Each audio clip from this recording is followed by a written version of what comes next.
ټولې په سیلاب کې ډوبې دي. ماشومان مړه دي او خیمې نشته غریبانانو سره. کټونه یې رېستي دي، په هغه کټونو کې پراته دي، کټ نه خیمه جوړه کړې لاندې ترې پراته دي او کټونه یې ودرولي دي، خیمې دي او هغه مړه ماشومان ورسره په خیمو کې پراته دي. کم ځای ښخ کړو او د ماشوم د ښخولو انتظام هم ورسره نشي چې داسې کم ځای پسه یې ښخ کړو، کم ځای وله ځمکه کنده وباسو. څه وکړو ورسره؟ داسې یو حال دی زما وروڼو. توبه به وباسئ خدای ته او د خدای د قهر نه به امن غواړئ او عقلونه به نه جنګوئ چې د خدای قهر راشي، قسم په خدای کې بیا دې څوک بچ شي. اوریه سپېراله په بعضې قومونو جبریل علیه السلام چغه والې د ټول مړه دي. داسې ورېځ راغله چې هغې کې ډګار و، هغې کې لوګي و، هغې نه اور ختېده. بس دوی خو پوهېږو خدای ته چغې چغې چغې چغې په چغو الله خوشحالېږي.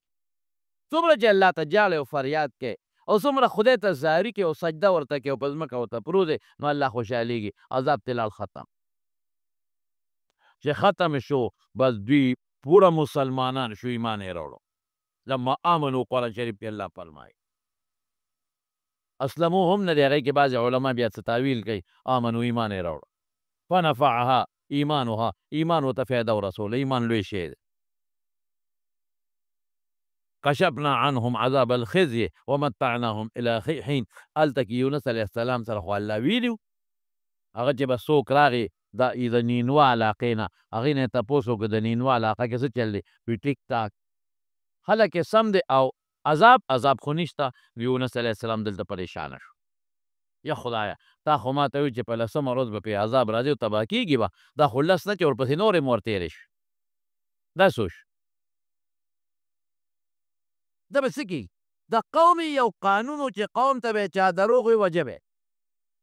اوس به قوم ما ته څه وایي؟ قوم به وایي چې مونږ ته دې دروغ ویلي چې تا وایي عذاب به راځي. عذاب خو رانغی، راشئ مړی کې، نو دې پریشانه دی. او دې نه نه دی خبر چې د ما په قوم خو عذاب راغلی و او خدای ته چغې ووهلې عذاب ختم شوی. اوس قوم ده پسې ګرځي چې ورشه یونس راولئ. بعض زمونږ پې غایبانه ایمان دی، زمونږ پیغمبر دی او موږ د یونس رب ومنه، موږ الله ومنه، الله یو دی. قوم ده پسې ګرځېدي، د قوم نه تښتېدلی دی، وتی دی او دې خفه دی، غصه دی چې خدای دا به څه کوي. وظنون اذ ذهب مغاضبا. الله قرآن شریف کې ظنون ولی دی ورته کب والا. اذ ذهب مغاضبا غصه ووت. وظن ان لن نقدر علیه. د دا ګمان وکړه چې موږ به د تکلیف رانه ولو. دلته کې یونس علیه السلام یو چل وشوه دا چې الله ته یې سره مشوره ونه کړه. پیغمبر له پکار دی چې هغه الله سره مشوره وکړي، چې الله ته یې رجوع کړو چې یا الله تا خو ما ته وایي چې لس ورځې پس به عذاب راولم او وخونه به 3 ورځې زیړ او بیا 3 ورځې سره او 3 ورځې توري او عذاب خو به دوی رانغی. پروردګار دا څه چل وشو؟ ولې عذاب رانغی؟ الله ته خو ستا وعده خو پوره کېږي، پیغمبر سره خو چې ته خبره وکړې هغه خو ټیکي، دا ولې رانغی؟ ده دا کار ونه که. ګناه نه ده، ګورې ګناه نه ده، خو د پیغمبر شان دا دی چې الله سره مشوره ونه شو، په دې الله خفه شو. مونږ نه چې ګناه مو شي مونږ ته الله صبر کوي او پیغمبر نه ګناه ونه شي خو بعضې داسې کار وشي چې هغه ناغورې مونږ ورته پښتو کې څه وایو ناغوره، نو په هغې هغه الله رانیسي. لوی سړي چې زمونږ چې کوم داسې نږدې شاګردان او د هغوی نه پوټې غلطي مو شي نو مونږ له غوسه راځي. امام چې مقتدیان یې لږه غلطي مو کړي نو غوسه ورځي. پلار چې بچی یې کم خوښي او هغه لږه غلطي مو کړي غوسه راځي. او چې لرې خلک یي نو هغوی ته غوسه نه راځي، خپلو ته ډېره زر غوسه راځي. هلکه داسې ده که نه ده؟ ستا بچی او پردی بچی چې په جګړه شي نو هوښیار سړی څه کوي؟ پردی بچی وایي که خپل وایي؟ خپل وایي که چړه ته یې نږدې وي هغه ته قار ډېر راځي. نو پیغمبر الله ته ډېر نږدې دی نو غوسه زر راځي. دا ګناه نه ده. الله خو ورته نه ویلي چې نه به ځې. که الله ورته وایي چې مه ځه او دې تللی وي نو بیا به جرم و. الله خو منې کړی نه دی، خو الله سره یې مشوره ونه کړله نو لا بس ما قوم به اوس وایي مونږ ته دروغ ویلی دي عذاب خو رانغی. قوم به مې ملکي په دروغو، خو د هغې قانون دا دی چې وجل کوي. نو کښتۍ ته لاړ، د وطن نه هجرت وکړه. اوس دقه د ده نه یو دا کار وشو چې ده له پکار و چې الله ته یې وایي چې الله اوس څه وکړم؟ هغه ونه وی او د قوم نه روان شو کشتۍ ته وخت وان یونس لمن المرسلین اذ ابق الى الفلک المشحون یو ډکه کشتۍ و هغې ته وخته او چې څنګه وخته او کشتۍ د دریاب د منځ ته لاړه دریای فرات دی چې د هغې منځ ته لاړه منځ خو ني خو لکه ډېره لرې شوه کشتۍ روانه وه نو په کشتۍ باندې چپې رالې و هغې ګیره کړه یو طرف نه بل طرف نه چپې رالې په کشتۍ اوس به څه کېږي نو قانون دا وي د هر چا یو خپل نظام چې کله به د یو مولانا هغه زمانه د مریانو وه او د مالک نه به مرۍ تښتېدلې او کشتۍ به دا چل شروع که نو خلکو به ویل که څوک مرۍ تښتېدلې د مالک نه نو هغه به معلوم که هغه به دریاب ته وغورځو نو کشتۍ به بچ شوه دا د هغې یو قانون منګي چغه وواله چې کشتۍ غرق کېږي ټول مرو سوونه خلک دي ټول بربادېږي تباه کېږي مري کم یو غلام د مالک نه را تښتېدلی دی کم رایې د مالک نه تښتېدلی دی الله ځان ښایې دا یو به ورونو ډور خو به بچ شي که نه بس دقه وخت د یونس علیه السلام ذهن له سوچ راغی چې دا خو زیمه ما خو الله سره مشوره نه ده کړې زه د وطن نه تللی یم وی زه را تښتېدلی یم زه هغه مریی یم نه صیب ته خو ډېر صالح انسان یې ته خو نیک انسان یې ته نه وی زه یم بس ما ور وغورځوی دی دریاب ته ما غلطي وکړله زه یم ګنې ټوله کشتۍ غرق کېږي وی ته نه فساهم علما لیکي 3 ځله یې قراندازي واچوله وکان من المدحرین 3 ځله یې قرعه واچولو د یونس په سر به راخطه 3 ځله دریاب ته یې ور وویسته بلکې بعضې علما لیکي چې په خپله اوچت شو دریاب ته یې ټوپ کړه چې زه یو به دریاب ته لاړ شم تاسو ټول خو به بچ شئ فالتقمه الحوت وهو ملیم یو کب راغی او دې الواق تېر که او الله دې کب ته څه وایي دا ما تاله خوراک له ولې نه دی پیدا کړی یو غټ کب و غټ الواق یې تېر کړ کشتۍ بچ کب خیټې ته ورسېد د کب خیټې ته ورسېده علما څوک یو ورځ یادوي څوک 3 ورځې یادوي څوک 40 ورځې څوک 7 ورځې دا د علماو خپل سوچ فکر دی په حدیثو کې دا ذکر نشته کب د دریاب په میانځ کې وله چکر ورکړ ښه یې وګرځاو او علما لیکي چې د کب د سرمن ورته خدای لکه د شیشې کړه چې د دریاب دا ټول هر څه د خدای قدرتونه ووینې داسې کبان په دنیا کې شته ښه سل فوټه یو کب شته اوس دې وخت کې غټ غټ کبان دي په دنیا کې ویل ورته وایي شارک ورته وایي عنبر ورته وایي دا غټ غټ کبان دي د حضور پاک په زمانه کې صحابه یو جهاد له تلي اوږي شو صحابه 300 صحابه کرام دي 300 اوږي شو دومره اوږي شو چې د ونو پاڼې به یې خوړې 3 اوښان به یې دروازې الالول د دوی به پې ګزاره کېده 3 اوښان ګزارې دپاره بیا ورته مشر وي چې د اوښان مال حلوې که د اوښان مو حلال کړل وطن ته هم په څه باندې رسو دې کې دریاب چپه وواله او یو کب یې بر راغورځو عنبر نوم یو عنبر چې بار یې راوغورځو دي په تورو او راټینګ یې که څونه کب و 18 ورځې 300 صحابو ته خوراک وکړو څونه 18 ورځې بخاري کې حدیث ده او بیا اوچ که دا مالګه پې واچي نو غوښه وله اوچه کي نو بیا یې څه چل وکړه ورسره مدینې منورې ته ترې غوښه راوړه رسول الله مبارک له یې ورکړه او دومره غټ کب و چې 2 لشې یې یو ځای کړې د هغه مشر چې کوم صحابي دی 2 لشې یې یو ځای کړې داسې ویې درولې او چې کوم اوږد اوښ و اوږد سړی و نو په هغه اوښ د پاسه یې کته ور واچوله اوږد اوښ او چې هغه کته یې واچوله نور هم اوچت شي او چې اوږد سر و هغه یې پې د پاسه سور که او د هغه لشې لاندې تېر که سر یې ورسره ونه جنګېده تاسو تاریخ وګورئ تاسو ته پته ولګي داسې شارک کبان شته شارک مچلي ورته وایي چې د هغې دا جبړه د دې نور وجود د غټی وایي 7 کسان د ده په دې خوله کې په تالو کې په ولاړ 7 انسانان د ده په دې خوله کې په دې ججوره کې ججوره به ورته ووایو نو جبړه ورته وایي په دې کې په ولاړه ځای کې دونه غټ غټ کمان شته او ما په خپله یو ځل یو تاریخ کته داسې کبان دي چې هغې خوراک د افریقې په ځنګل کې میلاویږي افریقې یو مخصوص ځنګل یې وښو چې هلته دریاب کې خوراک د ده میلاویږي، لیکن هلته د ده اګی چې واچوي بچي نه پیدا کېږي، اوبو کې هغه ټمپریچر نشته چې بچی ترې پیدا شي، اګی څښاک کېږي. نو دې د امریکې سره خوا کې چې ته شمالي امریکا یاده کړه که څه یاده کړه، هلته دریاب کې دې اګی اچوي، په هغه دریاب کې اوبو کې هغه ټمپریچر شته چې دا اګی څښا نه شي او بچي ترې پیدا شي. دې روزانه وایي چې خدای خبر 2.5 کیلومیټره دی که زیات دی، ما اوس تیرې وځم، دا مې ډېره موده مخکې کتلې دی، 100,000 کیلومیټره روزانه د افریقې دریاب ته ځي خوراک له، او واپس راځي د امریکې جزیرې ته، نو هلته هغه دریاب کې اګی اچوي چې بچي یې جوړ شي. دومره تیز رفتاره دی. داسې کبان شته په دې دریاب کې چې هغه د جز نه هم په رفتار کې تیز رواني، داسې هم شته. د خدای ډېر لوی مخلوق دی په دې دریاب کې. تاسو د دریاب د پته ولګوئ، تاسو ته پته ولګي دا زمونږ چې کوم دریاب دی، د دې دریاب لاندې بل دریاب دی. دا ساینس وایي ستا، دا زه له ځانه نه ویم، پیغمبر مخکې ویلي دي 1400 کاله مخکې ان تحت البحر نارا و تحت النار بحران، چې د دې دریاب لاندې اور دی، د اور لاندې بل دریاب دی. او نن ستا ساینس وایي چې د دې دریاب لاندې یو ته دی چې هغې ته هېڅوک هم نه دي رسېدلی، هغې ته ستا ساینس هم نه دی رسېدلی، خو موږ په آلاتو دونه معلومات کړي دي چې خوټ کېږي هغه دریاب. اذا البحار سجرت، خوټ کېږي. او د هغې ګرم دریاب لاندې بل لاندې بیا یخ دریاب دی.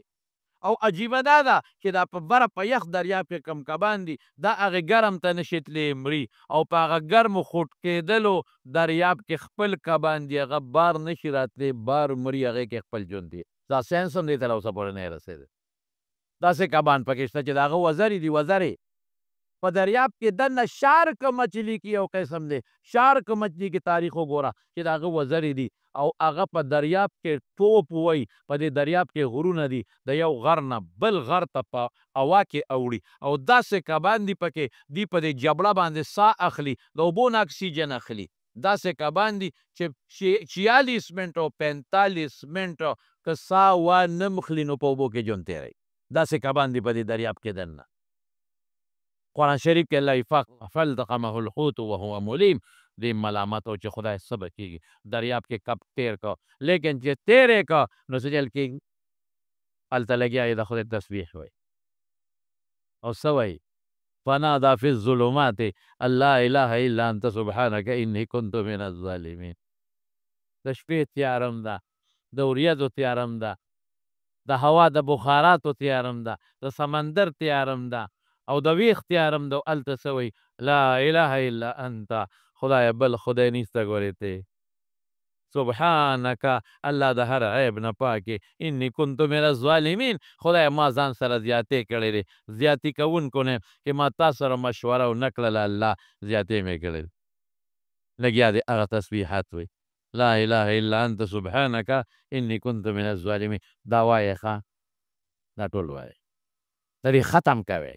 د تکلیف وخت کې بهترین دم دی، دې نه لوی دم بل نشته، بهترین دم. ما تېره جمعه ته استغفار ویلی و، د قرآن نه ثابت دی، نن درته دا دم ویم سبحانک لا اله الا انت سبحانک انی کنت من الظالمین، لا اله الا انت، خدای ستا نه بغیر بل خدای نشته.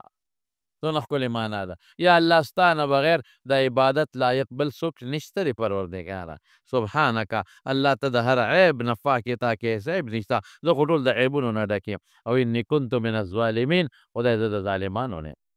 هر وخت کې ما په ځان ظلم کړی دی او ما زیاتې کړی دی. لګیا دی دا تسبیحات وایي، دا هلته د الله د عرش فرشتې الله ته څه وایي، یا الله یو اواز را روان دی، تاسو کې یادوي،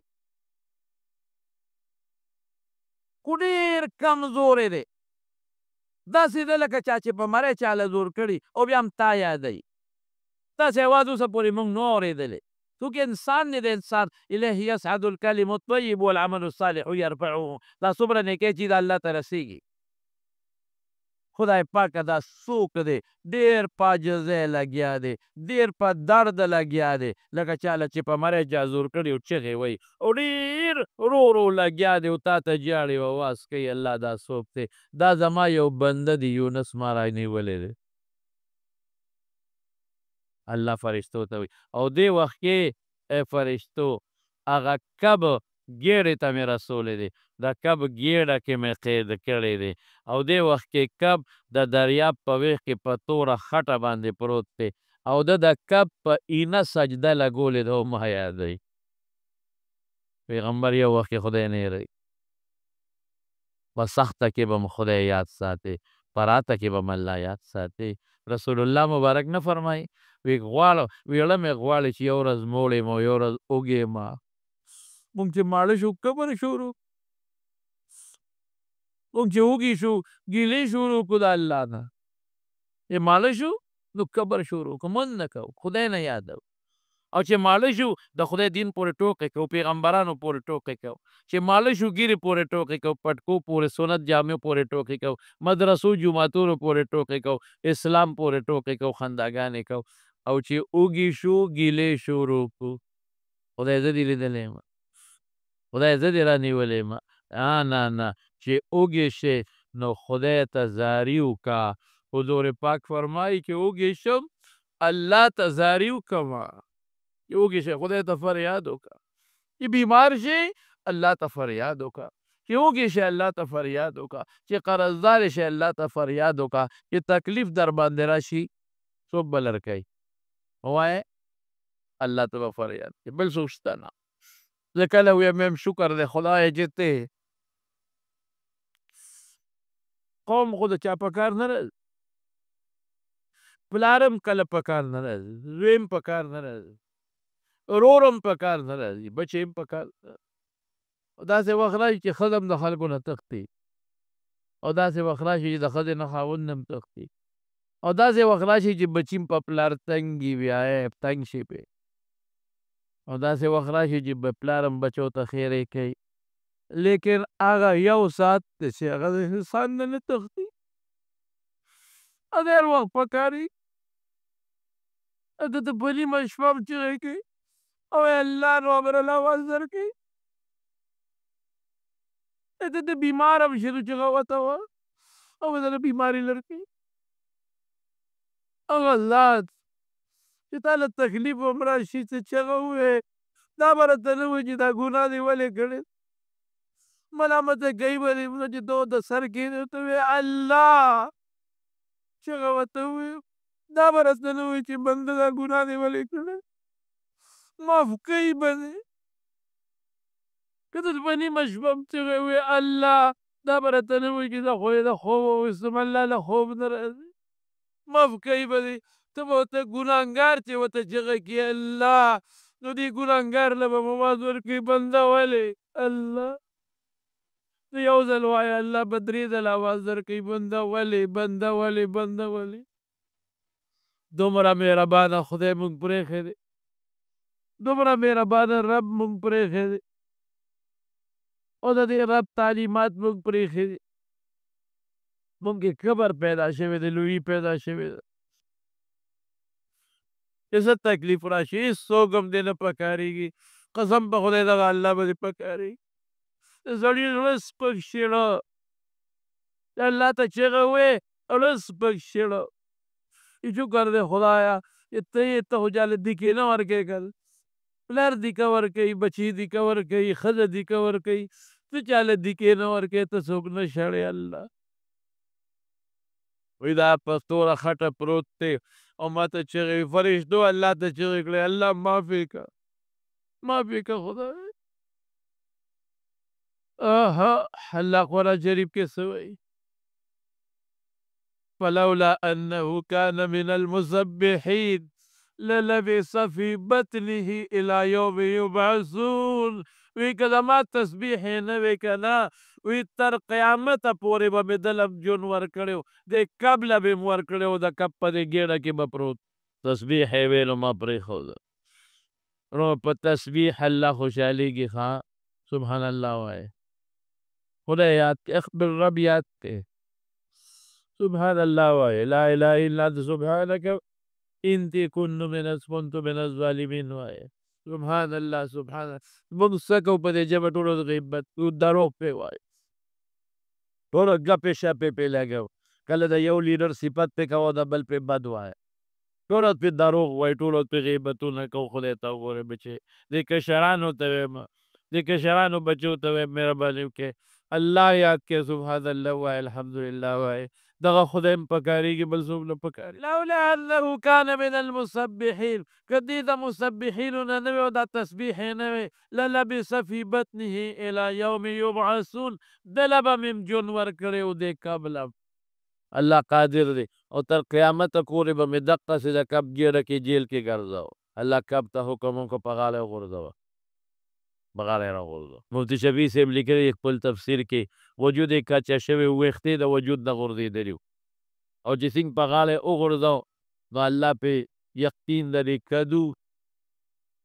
د پاسه پاڼې خورې کړې،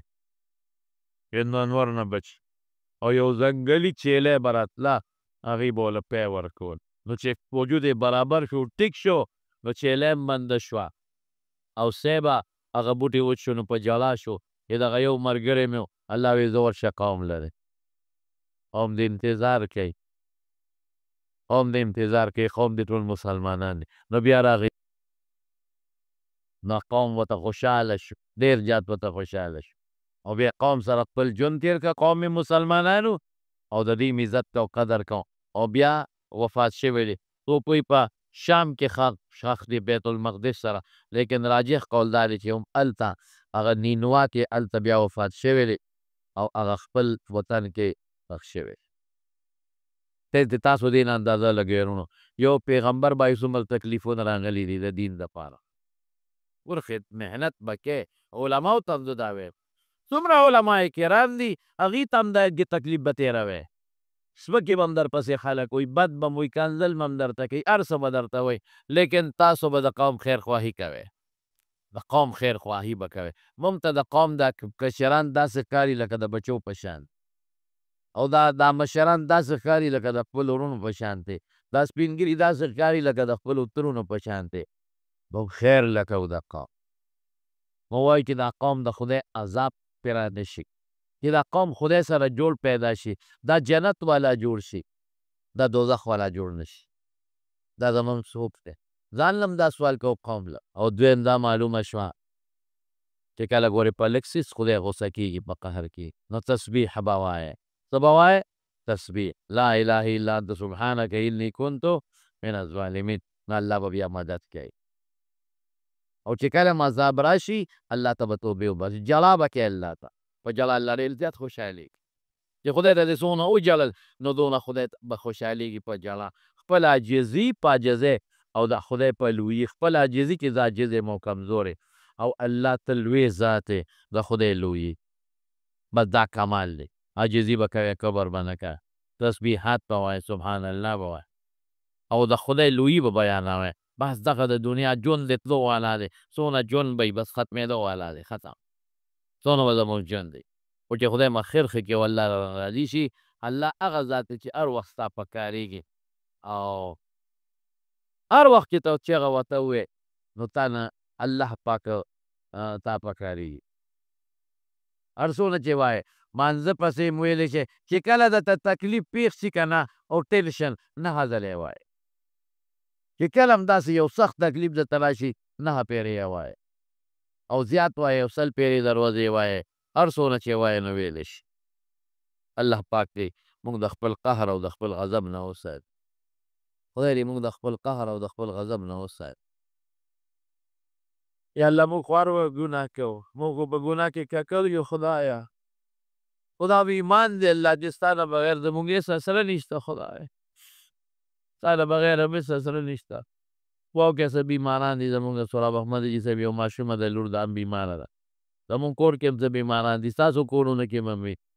هر چا کور کې څه ناڅه بیماران دي. الله دعا وکړئ چې بیمارانو له الله روغ صحتونه ورکړي، الله ته ورله شفا ورکړي.